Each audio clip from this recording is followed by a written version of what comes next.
Hi friends, ఈరోజు వచ్చేసి నేను వడలు చేస్తున్నాను. ఈ వడలకు వచ్చేసి మనము ఫస్ట్ మినపప్పు బాగా నైట్ 4 o'clock అట్లా నానబెట్టుకొని ఒక 4-5 hours బాగా నానబెట్టుకొని మనము రోట్లో రుబ్బాలి. రోట్లో రుబ్బుకునేటప్పుడు మనకు కొత్తిమీర, అల్లము, ఆనియన్స్, పచ్చిమిర్చి, ఇవన్నీ ఉప్పు, పసుపు ఇవన్నీ సరిపడినంత వేసుకోవాలి. అయితే నేను ఆ క్లిప్ మిస్ చేసినాను.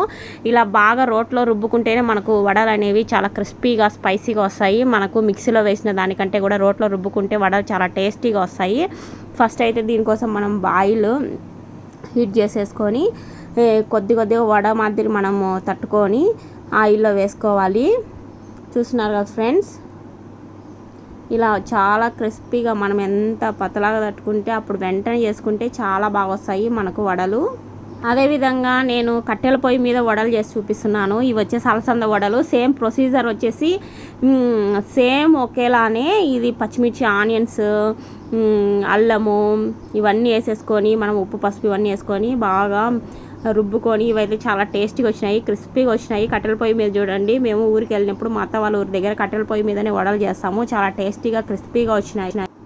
ఒక పండగ వచ్చినప్పుడు, సంక్రాంతి పండగ వచ్చినప్పుడు మా సైడ్ ఎక్కువగా వడలు చేస్తారు. చాలా టేస్టీగా ఉన్నాయి. మనకైతే వడలు అన్నంలో వడలు తెచ్చుకొని తింటే కనుక చాలా బాగుంటుంది. చికెన్లో కూడా మనం వడలు తింటే కనుక అలసంద వడలు చాలా టేస్టీగా ఉంటాయి. ఇంకా పత్యం ఉండేవాళ్ళు మినపడలు చేసుకుంటారు, అలసందలు తినని వాళ్ళు. సో మా ఇంట్లో మా పెద్దమ్మ, మా ఆయన వడలు తినరు, అలసంద వడలు తినరు. సో వాళ్ళు మినపడలు చేసుకున్నారు.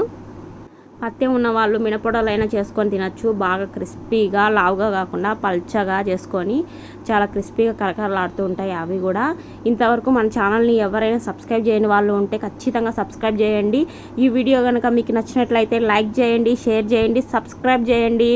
మరో మంచి వీడియోతో మీ ముందుకు వస్తాను. అంతవరకు బాయ్.